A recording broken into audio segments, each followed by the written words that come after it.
We know that Darwin said food can manipulate the species, and in this process, natural selection and environment interactions, the most important factor is the food that influences the species. And throughout the evolution, we are controlled by this food, and it decided our past, and it is going to decide our future also.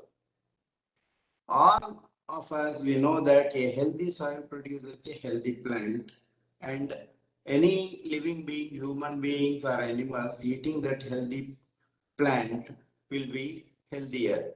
That means health is mobile and transmittable. That means you can transmit the health of the soil to the health of human beings. Uh, Let me explain it in a different sense in this case. Health, whether of soil, plant, animal, or human beings, is one and indivisible. If this is accepted, then it is possible to transmit from one to another. Let us compare this continuum to an electrical circuit. Here, soil, plant, animal, human beings are components of the electrical circuit. Food chains are the living channels which conduct energy forward, and death, decay, and composting by the act of microbes is the return channel, and consequently, there is a relationship between humus and human health. This is what most of us have ignored so far. That is why the health of human beings today is in this disarray today. This link between humus and human health is understood to some extent by geochemists.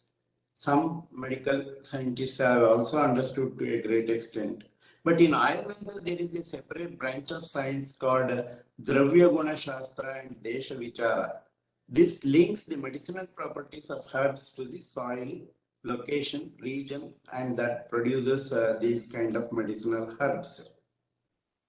There is a better understanding of this relationship in veterinary science than human medicines.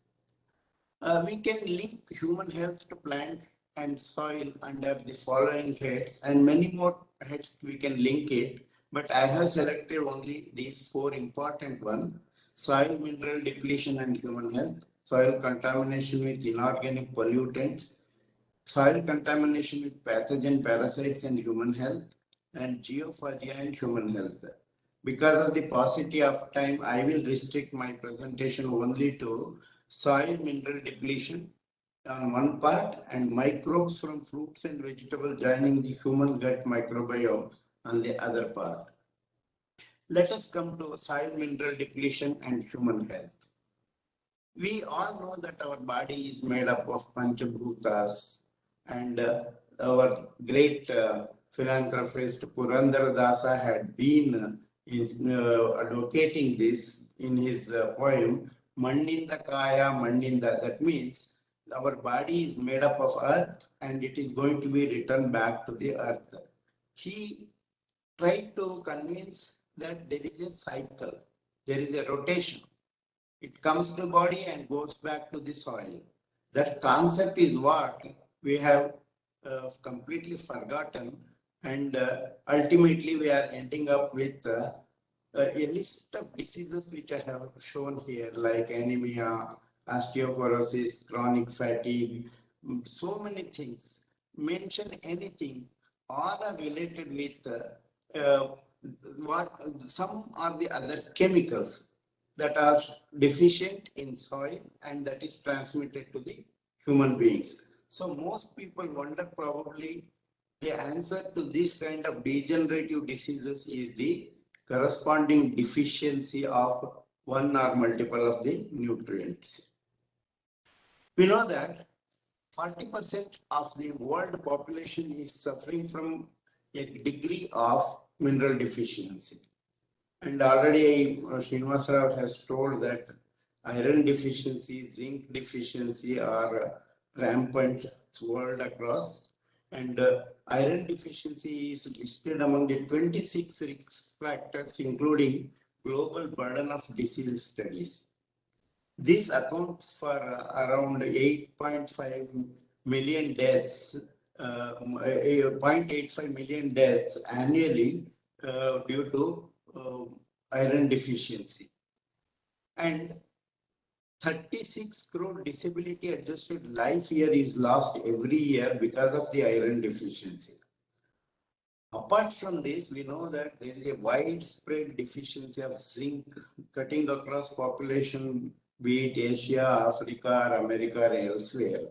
That is one of the reasons during this corona pandemic, zinc and vitamin C are given as supplements to overcome the problem of corona.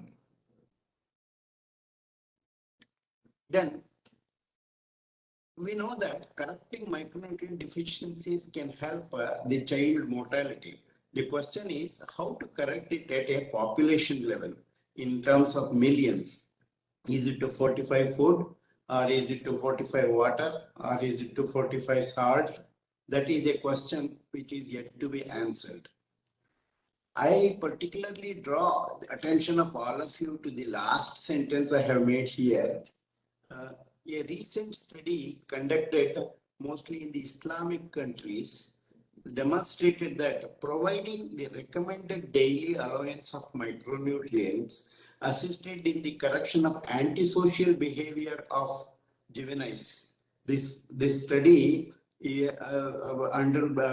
went below the carpet and it is not focused properly. This is an area one has to focus seriously. So the foundation of human health is the quality of food we eat. So which relates on the health of the soil. We know that minerals control the metabolism of our body, and see the Nobel Prize winner, this Alexis Carrel, he stated that all of our life will be either healthy or unhealthy according to fertility of the soil. And much before Green Revolution, eating a healthy diet and avoiding all anti-nutrients ensured supply of all minerals. Today, what we are eating is not the same what we were eating in the yesteryears. That is why our health has started deteriorating, showing all kinds of lifestyle diseases. Let me put some facts before you. This is the kind of depletion of available nutrients recorded world over. In North America, 85% of the available nutrients, it is not the total, mind you, it is the available nutrients. 85% depletion in North America, and in Asia it is 76%. What I mean, these depleted nutrients are we try to supplement through fertilizers. What we have forgotten here is we are depleting all minerals but replacing only 3, N, P and K. And in that N, P and K also very high level of imbalances. Look at this, the optimum ratio should be 4 nitrogen to 2 phosphorus to 1 potassium. And since 1960 to 2020, we are hovering around 8 nitrogen to 3 phosphorus to 1 potassium. And only in somewhere in 2005-6, when there was a policy change, there was some correction, but only to return back to 8:4:1. So major nutrient management issues affecting food quality are inadequate and imbalanced use of fertilizers. Not that we are not using it, but it is imbalanced use of fertilizers that is causing the problem. And then the consequence of that is the deficiency of secondary micronutrients. This leads to mining of nutrients from the soil. That means the parent material is getting exhausted. And that leads to low fertilizer use efficiency and low factor productivity. This is a great gentleman. He's a soil chemist by his degree, Dr. Linus Pauling, who got 2 Nobel Prizes, one for chemistry, the other one for peace. He stated that you can trace every sickness, every disease, and every ailment to a mineral deficiency. Yet all over the world, minerals are depleting from agriculture soils at an alarming rate. This depletion of mineral content of soil is the root cause of poor health of human beings and animals. Modern agriculture methods have resulted in the plants using an excess of 60 minerals with a return of only 3. That is the root cause of all our ailments. Now, if we use imbalanced use of nitrogen, what happens? See, if we use only nitrogen, then exploitation of phosphorus is more than double. This is the classical long-term fertilizer experiment results going on throughout the country since 1971. That is the outcome of that result. Application of imbalanced use of nutrients can lead to severe mining of nutrients from the soil. Even if we add what we call balanced in NPK, the potassium nutrition we have not addressed it properly. As a result, in all the 12 centers, we have a negative balance of potassium to varying degree. Then I will focus these two slides, one table and one figure, particularly to show what is the consequence of the depletion of minerals in the food quality we are eating. Here I have tried to compare historical cultivars of wheat against modern cultivars of wheat. In the last 50 years, what has happened to the mineral content of historical cultivars versus modern cultivars? In all the modern cultivars, what we have seen, the change in the nutrient content is very drastic. We have lost 25% zinc, 50% selenium, 11% iron, 16% copper, so on and so forth. Every nutrient is depleted compared to the historical varieties. The question is, suppose we make bread out of this modern wheat compared with the historical wheat, how much we have to eat to supplement this daily intake of nutrients? Say, for example, if we have bread made out of historical wheat varieties, we would have required 15 pieces of bread to meet our daily requirement of zinc. The same today, if the modern varieties bread is made, we require 25 pieces of the same bread. That means we are eating more of carbohydrate rich food to meet the requirement of minerals. Same as the case, if you think of selenium, it is for meeting the selenium requirement only through wheat. If we take 60 pieces in the historical varieties, 120 pieces in modern varieties. I don't mean that only bread we will eat to meet the requirement. It is a comparison I have made that what we are eating today is carbohydrate rich food, not the mineral rich food.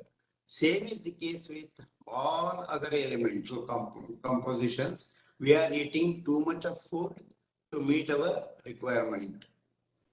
I have tried to compare 27 varieties of vegetables, 17 fruits, and 10 meat cuts, and the consequences in the last 50 years, the status of mineral content in these fruit, vegetables, and meat. You can see what is the loss of copper, minus 76%, calcium minus 46%, iron minus 27%. Like that, in case of fruits, in case of meat also. So you can understand why there is a, let me tell you in the next slide, you see the fate of vitamin C here. We have lost 50% of the vitamin C in most of the vegetables, and same is the case with other nutrients. More importantly, it is the critical ratio between these nutrients that alters our physiology. So one should be very careful when we are taking mineral depleted fruits and vegetables, our physiology gets affected. Why we are recommending zinc and vitamin C to corona patient is because we are depleting all these things and our body is starving from these nutrients. So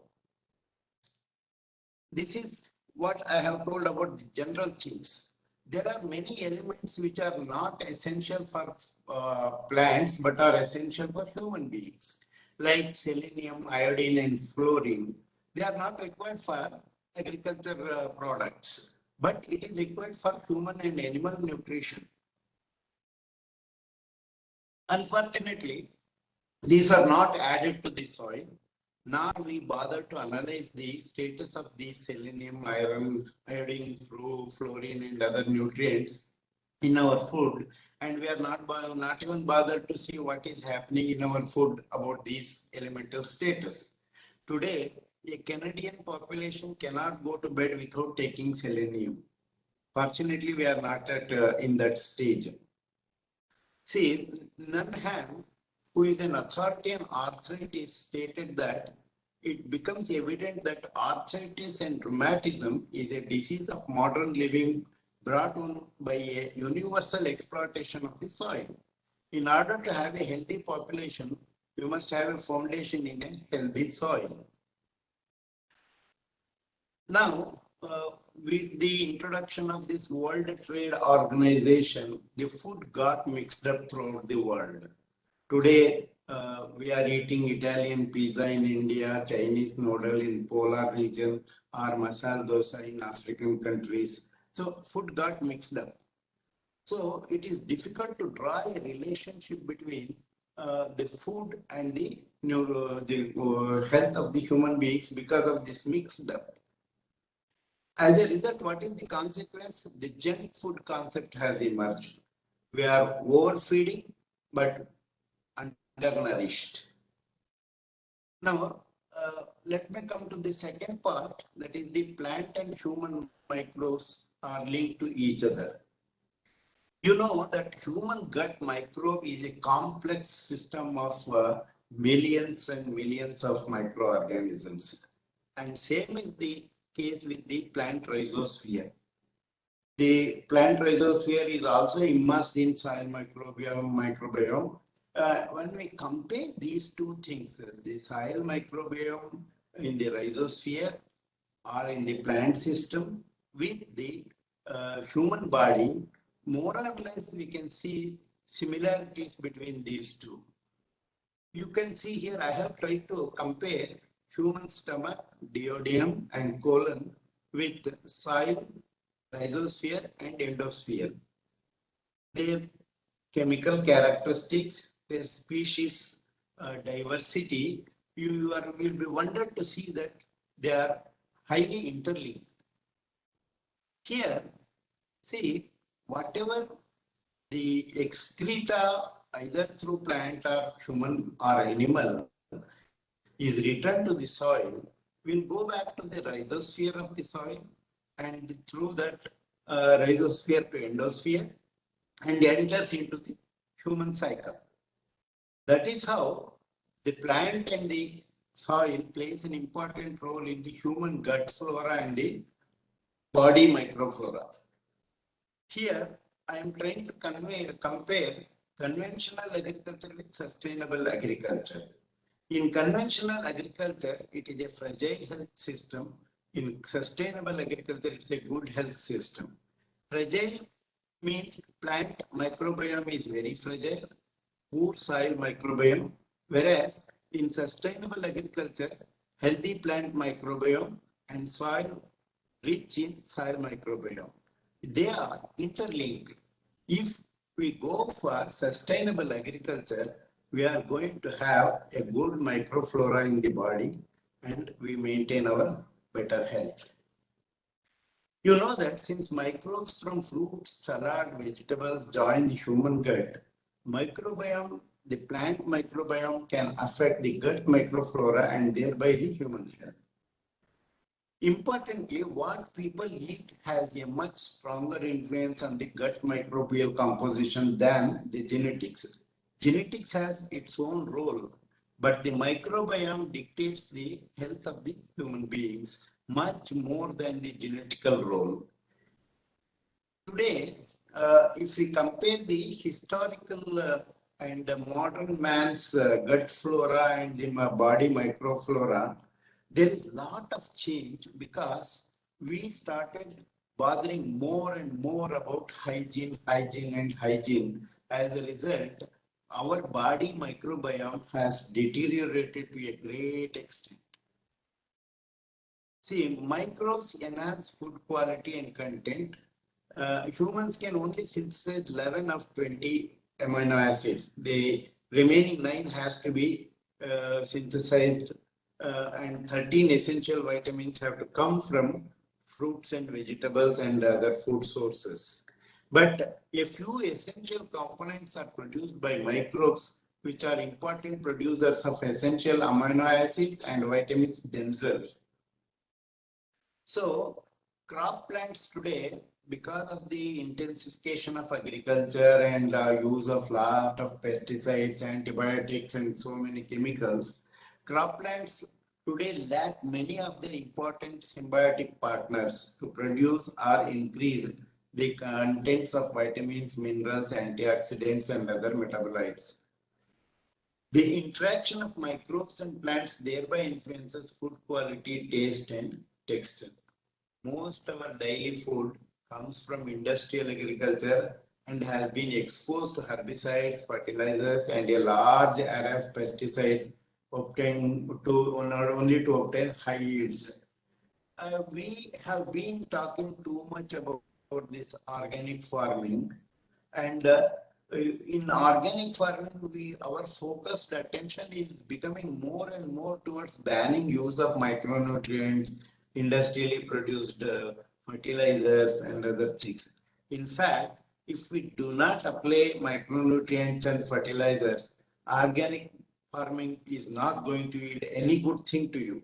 It is the pesticide and antibiotic, it is agreeable, but banning of using of nutrients, particularly micronutrients, is not going to yield anything.